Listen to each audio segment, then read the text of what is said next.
About all of this now with Gina Abercrombie-Winstanley, president of the Middle East Policy Council and former U.S. ambassador to Malta. Ambassador, very good to see you again. I just want to start, and we are at the same time looking at pictures of what is happening at Columbia University, where police are clearing protesters. So if I could just first get your thoughts on what we're seeing there. Well, it is an extraordinary amount of conflict on campuses, as you noted, not only in the United States, but around the world.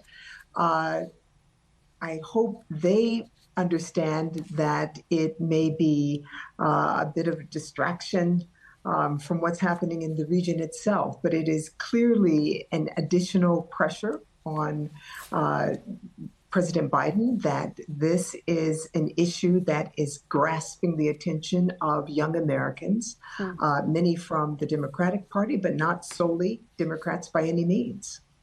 Yeah, certainly has proven to be such a flashpoint, hasn't it? I mean, if you look at what we just discussed in the region, the Prime Minister Netanyahu vowing to go ahead with an offensive in Rafah, whether there is an agreement on hostages or not. What do you think of that? Well, I think he's got several reasons for saying that. He can keep saying it until he changes his mind or until he announces that he's not going to do it. It helps him keep his coalition together.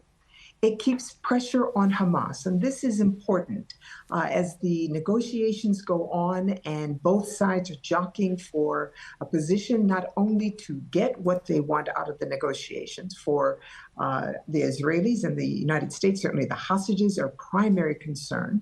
But Hamas also needs to be seen to be getting what it wants out of these negotiations.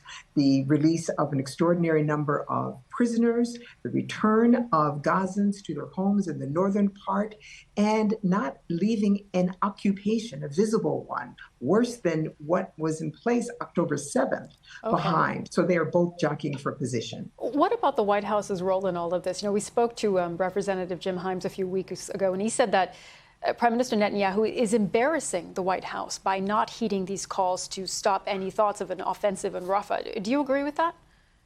Well, I think it is a challenging time for President Biden, and he joins a pretty lengthy list of American presidents who've been in this position, placed there by Prime Minister Netanyahu. The president will unlikely choose to be embarrassed by this. He's putting out what he wants. It'll be the president's decision to determine how he makes good on what his red lines are and what the United States will do in response to defiance from the Israeli prime minister. This all comes as we're seeing these reports, Ambassador, that the ICC is preparing arrest warrants possibly for Prime Minister Netanyahu and perhaps other officials from the Israeli government. That would be a significant step. What would that mean? Well, first of all, it is an extraordinary step, leap from where the world was on October 7th with regard to Israel, Israelis, Prime Minister Netanyahu, and how the Israeli leadership got the country from such a position of sympathy for the rest of the world to having arrest warrants being considered for the leadership. This is going to make it difficult, not so much for the United States, because I'm certain that U.S. leadership is not going to pay a great deal of attention to the ICC's decision in this case, but of course other countries do, and that will have to be navigated. It's an extraordinary position for the Israeli leadership to be in. All right, we have to leave the conversation there, but Ambassador, always good to have you on BBC News. Thank you so much for joining us.